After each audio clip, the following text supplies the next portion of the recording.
Universal credit has been dubbed one of the most radical changes to the British welfare system since the Beveridge Report, which proposed widespread reforms to the social welfare system to tackle what Beveridge identified as 5 giant evils in society: squalor, ignorance, want, idleness and disease. Since Beveridge, the welfare system has continued to morph.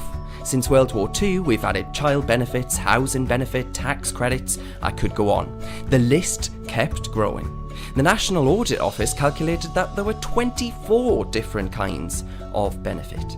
Now, many have argued that this has created a new series of problems, mainly that people have been deterred from taking jobs, fearing that they would in fact end up worse off than they were on benefits. A system designed to help people out of poverty has arguably become a poverty trap.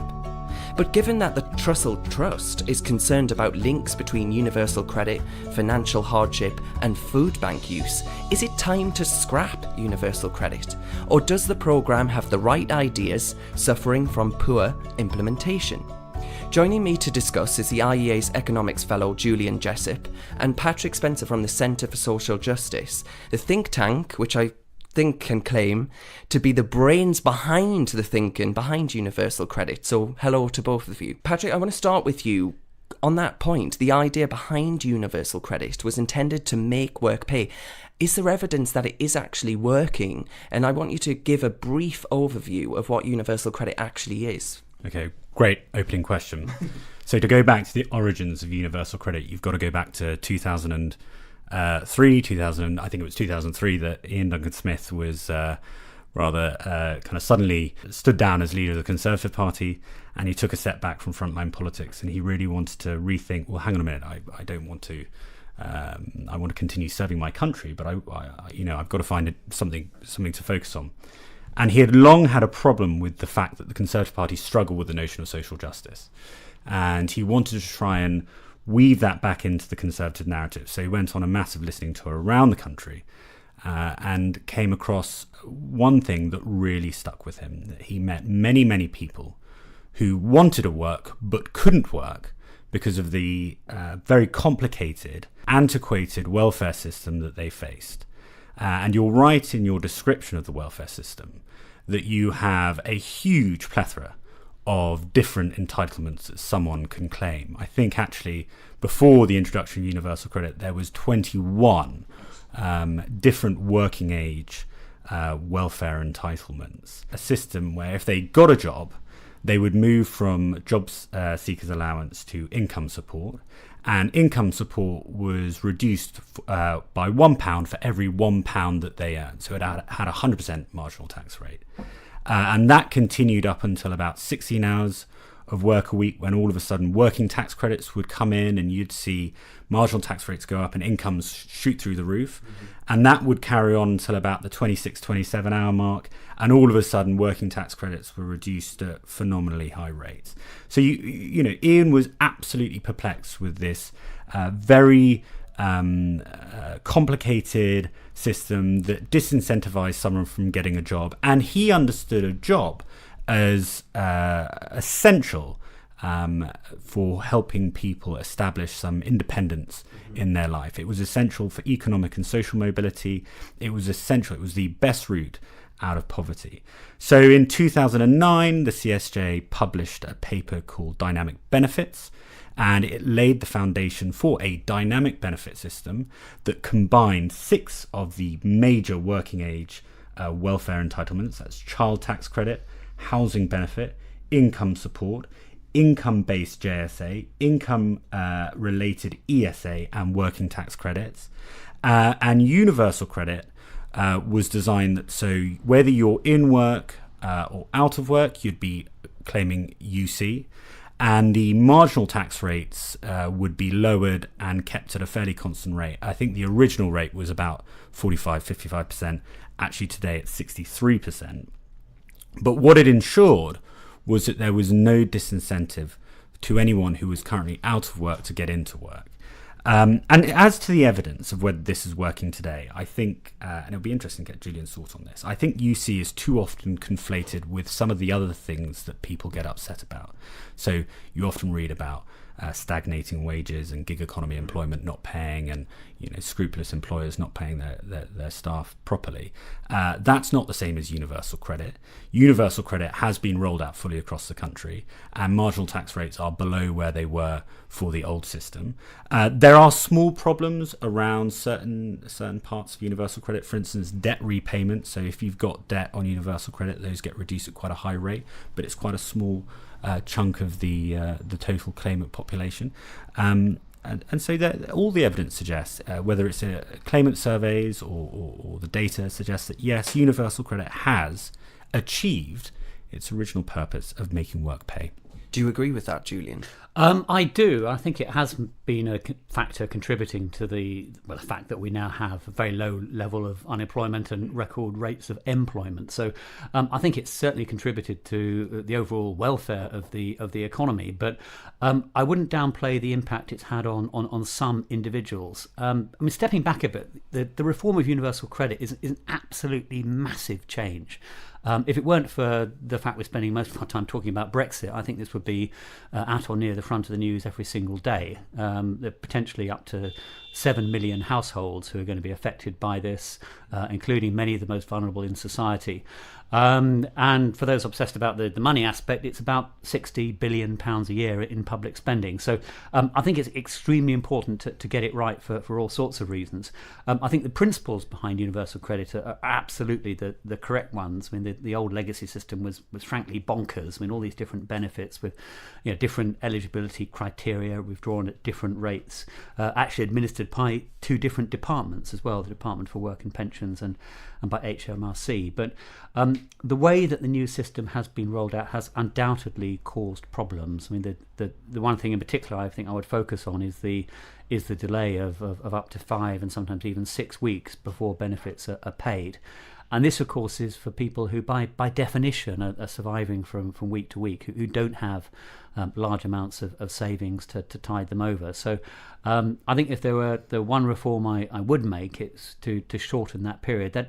That is already going to happen from next year. The period will be shortened, but for many people, waiting a year is too long. I think we need to act now to shorten that waiting period and to put a bit more money into some of the transitional payments as well. It had an ambition, an aspiration embedded in it that said that, in fact, we don't just want to park people on benefits.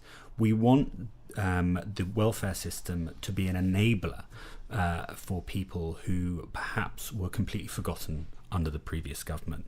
And the reason that people are paid in arrears is part of that.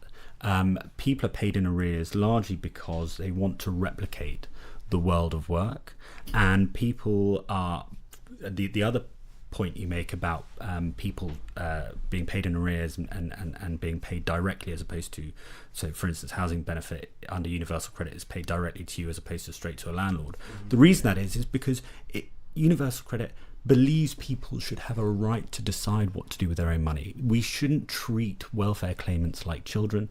We shouldn't treat welfare claimants like they aren't responsible enough to manage their own financial affairs. Yes, it has created some problems, and in some parts of the policy sphere it has been unpopular, and we can debate how best to implement universal credit over a prolonged period of time, but the reason those were introduced is because it had something that the previous welfare system didn't have, which is aspiration. Julian, I mean, you mentioned there that the reason, I think a lot of people, the criticisms tends to be that actually being in a job in 2019 is not enough actually to escape in-work poverty. That's the real problem that we aren't addressing here. I mean, do you think there's much truth to that charge? Well, I think this runs into the problem of what do you mean by poverty? I think if you ask most people what they mean by poverty, they basically mean destitution. It's not having enough money to make do from week to week, and that's where reliance on things like food banks is relevant. But often when campaigners and politicians talk about poverty, what they're actually talking about is a relative measure of poverty, which is really about income inequality. So that, for example, might be earning less than, say, 60% of the median wage. Now, the problem with that measure, and first of all, of course, many more people will fall into that category than those who are genuinely destitute. But also, because it's a measure of income inequality, it's quite possible for that measure to go up or down depending on the income distribution, rather than whether the people at the bottom of the distribution are actually genuinely suffering. I think there's a danger if you focus too much on measures of income inequality, you miss the bigger picture. The priority is surely to help those people at the bottom, regardless of where they are relative to those towards the middle or the top. When people talk about people still being in poverty while having a job, I think, as I say, they're focusing too much on that relative measure of income inequality, not on what I would understand as poverty. As it happens, well, there's no guarantee that having a job will lift you out of relative poverty. It's still the case that having a job means you're far more likely to be outside that category of poverty than in. Plus, there are, of course, all sorts of non-economic benefits of being in work. I mean, there's the satisfaction of no longer being dependent on the state. There's the satisfaction of going to work, the social networks that provides, and so on. So even if there were actually no change in people's incomes, I'd still much rather that they were at work than out of work and dependent on the state. Is that your view, Patrick? Singing from the same hymn sheet. One of the things that most frustrates me is looking at the impact on the relative poverty measure if you see an increase or decrease in the median wage. If you see a decrease in the median wage, relative poverty goes down. I don't understand how that's ever going to lead us to better policy making. And also, if you see an increase in the median wage, a fundamentally good thing, you see a relative increase in relative poverty. To the point about the impact of work on poverty and low-income poverty, DWP statistics came out the other day that shows that the proportion of people in work under the arbitrary poverty line is about 10%. The proportion of people who are out of work who fall under the arbitrary poverty line is about 40%. That means if you do not have a job, you have increased the probability of falling under the poverty line by a factor of 4. The growth in in-work poverty is really a statistical phenomenon caused by the high employment rates. The relationship between work and economic empowerment and independence from the state and social mobility and economic mobility is as true as it ever has been. I mean, I hate when people use personal anecdote as evidence, but I can remember, my mother always said and continues to say that the proudest moment of her life was when she bought her council house under right to buy, because then she had an asset and she felt her behaviour completely changed, and we recognise that as children. But do you know, this is different than buying a council house. This is replacing 6 benefits into one. Is that not just far too ambitious? Okay, interesting question. Let me try and answer it in 2 parts. First of all, it was ambitious, but it's technologically feasible. Mm-hmm. I think in the old days when people applied for welfare and benefits literally using paper and it was put into a process, I think that would have been incredibly complicated. Now we have the benefits of big data and technology that allows for us to really compute someone's entitlement very quickly. Yeah. In terms of trying to, as you said in your opening statement, introduce the largest welfare reforms since Beveridge, yes, it was hugely ambitious, but it was the right thing to do. And look, I'm not speaking on behalf of the government. I can speak on behalf of the policy sector, I suppose. But the government probably should have been more aware of the very complex situations that people who were were expected to claim universal credit found themselves in, and they should have probably prepared to support those people more, yes. But in terms of ambition, I think it's the right thing to do. Julian? I would agree with that. I mean, I can see some appeal in having more benefits rather than fewer. In principle, if you have a wider range of benefits, it does bring greater flexibility, especially when family circumstances change. I mean, another advantage of having a wider range of benefits is that you can target them better. When you're moving to the universal credit system, there are undoubtedly some types of claimant who are going to be winners, but also some who are going to be losers. So, for example, many single parents and 2-earner couples with children might, in principle, be worse off. But I think you can recognise that in the system. There are the things that you can do to compensate the losers while still making sure that the winners are better off. I think that's a question of the design of the detail of the system rather than the overall idea. I mean, we know that any system, the more complicated it is, the more distortions it introduces. So I think the overarching aim of reducing the number of benefits in favour of a simpler system is absolutely the right way to go. A lot of people on the left and the right, you've got McDonnell, who I think he set up a commission to look into universal basic income, but you've also got champions of it on the right as well, who argues that that is the ultimate way to simplify our sort of labyrinth welfare system, rather. What are your thoughts on that, Patrick? Okay, so I think you can separate the people who support UBI into two groups. Right. You've got the purists who honestly believe that we should give a lump sum to every household in the UK regardless of their income. I personally don't feel brilliant in advocating a system that supports welfare for rich households, but I respect their position. The problem I have is on the other side of the spectrum, which says we should introduce UBI, but there will be some caveats. We want to claw back your universal basic income entitlement to rich households. And you say, right, well, okay, then we've got to introduce some kind of tax rate, which increases the complexity of it. Then they say, well, hang on a minute, there will also be added UBI support for people with 2 children, 3 children, 4 children. Okay, fine. What about those people who need support in housing? Yes, well, we're going to introduce a housing element to UBI as well. And all of a sudden, those people who advocate for a simpler UBI system will suddenly show you a system that has high marginal tax rates. The higher up the more hours you work, complexity around reductions towards housing elements, child elements, and all these other things, and suddenly you arrive at an even more complicated and counterintuitive system that you even had before universal credit was introduced. Can't you argue that with universal credit though, Julian? It seems to me that there's a top up here and a top up there. Can't you argue that that's becoming a more complex system? The difference, of course, is that universal credit isn't available to everybody, regardless of income, which would be the situation under universal basic income. I mean, I'm a pragmatist here. I thought if people could make a case that universal basic income would work, then I'd be happy to support it. But in practice, if you are intending it to replace other benefits, it has to be set at such a high level that, first of all, it would cost an awful lot of money that has to come from somewhere else,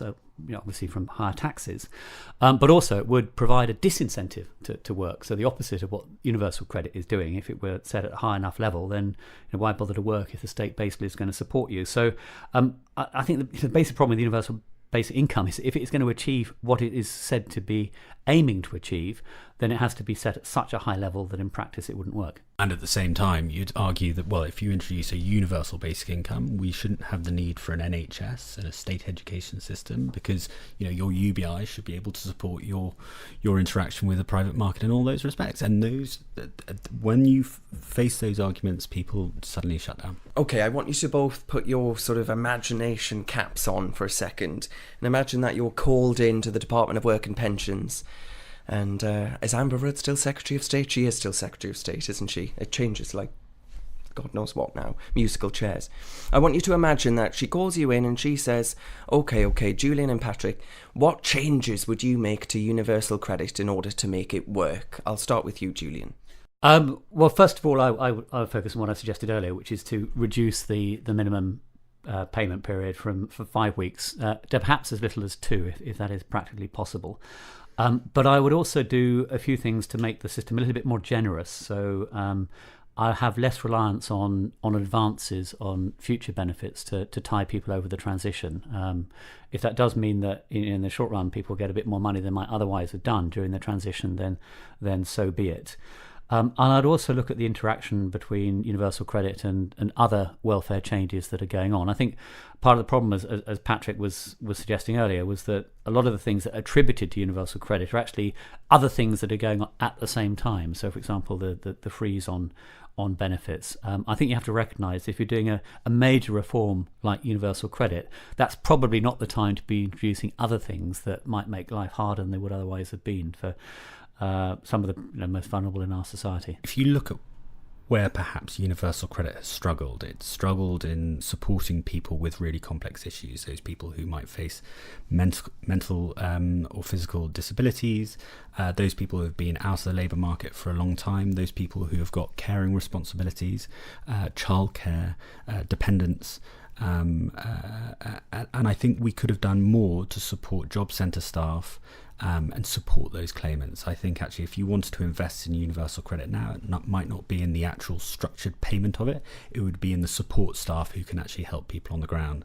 Universal support was a policy that was designed alongside universal credit, which allowed for job centre staff to point and direct people who they would consider vulnerable or complex claimants towards tailored support. So if they were having troubles with their housing, they could direct them to a housing charity. If they had problems with their skill attainment level, they could direct them to someone who could help them increase their skill level.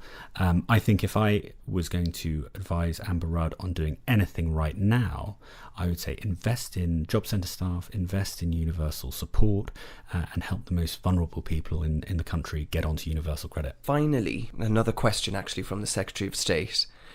What lessons do you think the implementation of universal credit does the state need to learn from actually for future welfare reform? I'll start with you, Patrick. Tricky question. If I'm honest, I think it's a little bit too early to draw any major lessons from this. I would perhaps say two things though.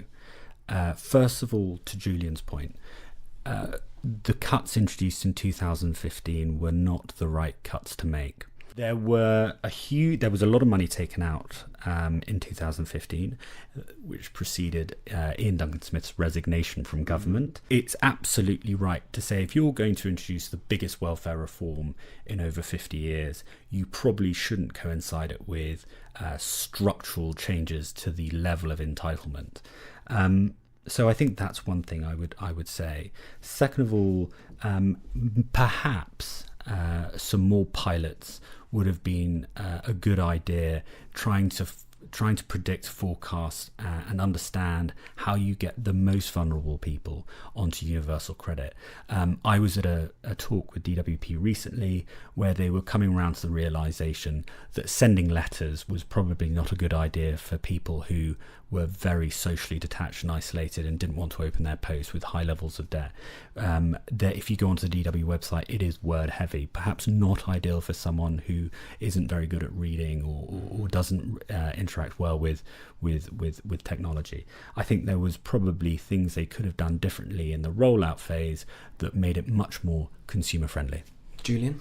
Well, I'd agree. First of all, the thing that Patrick has just said, I would add the importance of talking to experts. And the House of Commons Public Accounts Committee was flagging up major problems with universal credit, I think as early as 2013. So these problems have been brewing for a while. And by experts, I don't just mean economists and specialists in the tax and benefit system, but I mean people on the front line of providing services to those most at need. I mean, you quite rightly flagged up the role of the Trussell Trust here, the country's biggest provider of food banks, and I think they have provided many important insights to the impact that universal credit was having, in particular, hard evidence of the harm that was being caused to at least some people by the delay before benefits were paid. So I think it's important to keep an open mind and to listen to people who are out there on the front line dealing with the practical problems that such a major benefit reform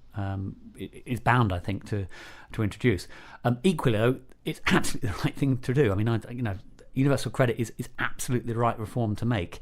It would be a real shame if the principles of universal credit were lost because of some poor implementation at the edges.